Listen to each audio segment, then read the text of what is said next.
અમે પ્રેગ્નન્સી નહીં રહેવા માટે થઈને અહીંયા આવેલા, જે 2 વર્ષથી અમે ટ્રાય કરતા હતા પણ સફળતા મળતી નહીં હતી. બરાબર.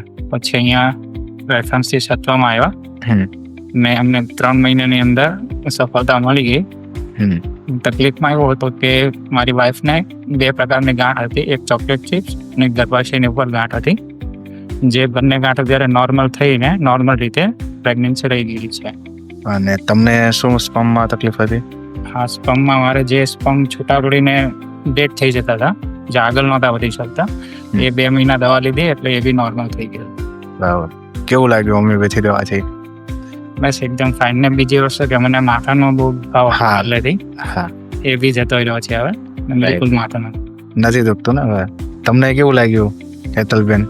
મારો એક્સપિરિયન્સ બી સારો રહ્યો. મારામાં ઘણી જે ખોટ હતી એ ફ્રી થઈ અને અમને સક્સેસ મળી ગઈ.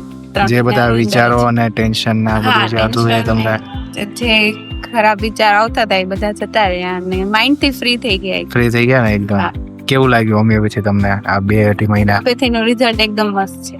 Okay, thank you.